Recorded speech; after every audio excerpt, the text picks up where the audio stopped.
5 मे राज्याच्या राजकारणातील झटपट ठळक बातम्या. प्रकाश आंबेडकरांना माझ्या कुटुंबाची पार्श्वभूमी माहिती नाही. 3 पिढ्यांपासून मी काँग्रेसमध्ये.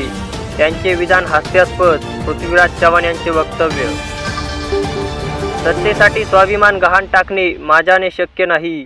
शिवसेनेचे नेते नेतृत्व करावे, पक्षप्रमुख व्हावे असे कधीच मनात आले नाही. राज ठाकरे यांचे वक्तव्य. बाळासाहेब थोरातांच्या डोक्यावर परिणाम झालाय. विखेंवर टीका करण्यास संपूर्ण वेळ खर्च. राधाकृष्ण विखे पाटील यांची जहरी टीका. मतांवर डोळा. शेतकऱ्यांचा रोष कमी करण्यासाठी कांदा निर्यात खुली.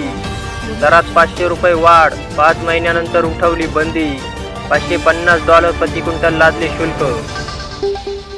मतांसाठी देशवासियांच्या मनात द्वेषाची माती. देशाच्या प्रमुखांनीच कालावली. ठाकरे गटाची पंतप्रधान नरेंद्र मोदी यांच्यावर टीका. उद्धव ठाकरेंची काय अवकात. मी केवळ मनात आणले तरी बरेच काही करू शकतो.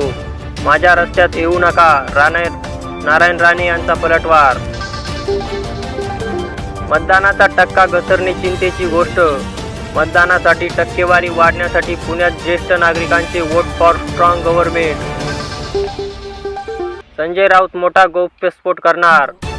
नाशिकच्या 800 कोटींच्या भूसंपादन घोटाळा बाहेर काढणार. गृहमंत्री फडणवीसांवरही साधला निशाणा. मोदींनी तरी कुठे कुटुंब सांभाळले. त्यांच्या कुटुंबाची परिस्थिती तर अतिशय चिंताजनक. शरद पवार यांचे पंतप्रधान नरेंद्र मोदी यांच्याला चोख प्रत्युत्तर. महादेव जानकर यांची जीभ घसरली. अजित पवारांचा भामटा म्हणून उल्लेख. चूक लक्षात येताच केली दुरुस्ती. व्हिडिओ तुफान व्हायरल. कर्जत जामखेडमध्ये रोहित पवारांना अजितदादांचा धक्का. कट्टर समर्थकाला लावले गळाला. अक्षय शिंदे यांचा अजित पवार गटात प्रवेश. बीजेपीची गाडी 250 जागांवर अडकेल. राज्यात महायुती मव्याला प्रत्येकी 24 जागा मिळण्याचा अंदाज. राजकीय विश्लेषकांचा दावा. मोदींच्या एका फोनवर रशिया युक्रेन युद्ध थांबले. हे येड्या गबाळ्याचे काम नाही. त्यांच्यासाठी धडाकेबाज नेता लागतो. अजित पवार यांचा दावा.